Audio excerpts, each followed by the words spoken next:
The Kargil conflict highlighted the significance of maintaining vigilance and preparedness for safeguarding our borders. There are lessons to be drawn from it. In my view, there will always be more than a casual connect between limited war, full-scale conflict, and nuclear deterrence. The proxy war that we witness today is a continuation of the same ideology and mindset that has not changed.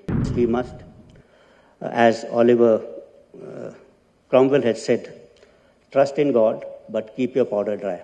We must maintain a high degree of operational preparedness to face these kind of challenges. It's for this reason that the story of all wars needs to be recalled time and again and retold multiple number of times.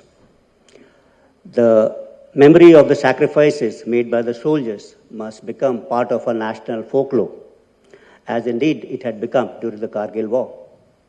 The saga, bravery and fortitude must continue to inspire future generations of the youth as well as soldiers who join the Indian Armed Forces. The importance of Kargil War extends beyond the immediate military outcomes.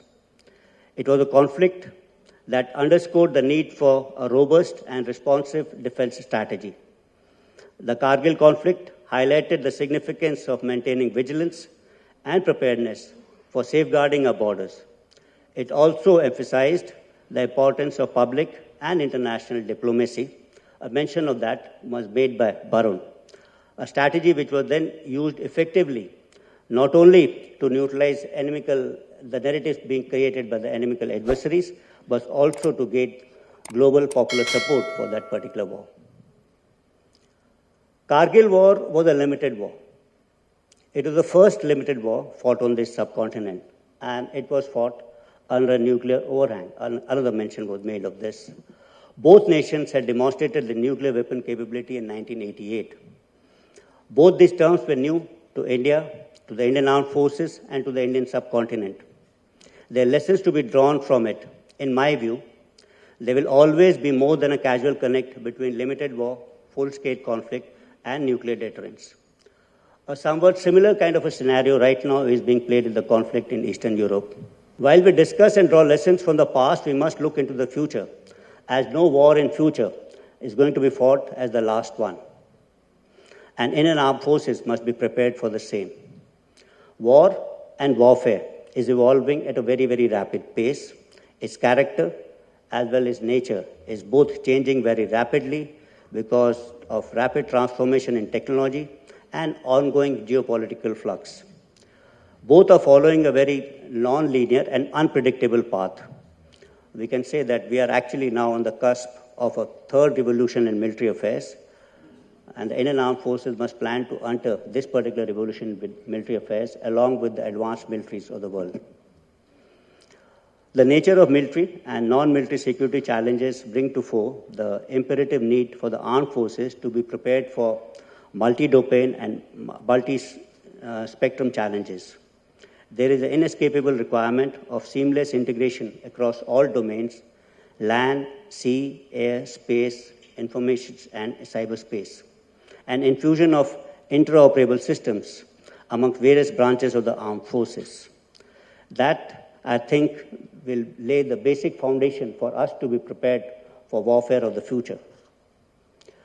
Multiple initiatives are being taken by the armed forces to maintain an edge over our adversary. Improvements in our warfighting doctrines, strategy, and concepts as per perceived threats have been enunciated. Capability development to include infrastructure and robust operational logistics is being attempted in a very progressive kind of manner through ingenious means to build a future-ready armed forces. Multiple reorganization and restructuring initiatives are going on, enhancing the warfighting efficiency and effectiveness. Let me conclude by actually talking about the Kargil War once again. Pakistan always wanted to get even with us after the defeat in 1971. The preemptive occupation of Siachen Glacier by us in 1984 was another humiliation which Pakistan suffered. It launched Operation Kargil to redeem its operations in Kargil to redeem its honor, but clearly all its effort fell short of its aim. Like in past, it had overbid its hand. The proxy war that we witness today is a continuation of the same ideology and mindset that has not changed, and hence we must, As Oliver Cromwell had said, trust in God, but keep your powder dry. Kargil War, which has become synonymous to the resoluteness, selflessness, fierce courage, and determination of our armed forces, inspires and collectively exhorts all of us to focus towards the future threats and challenges. We must maintain a high degree of operational preparedness to face these kind of challenges.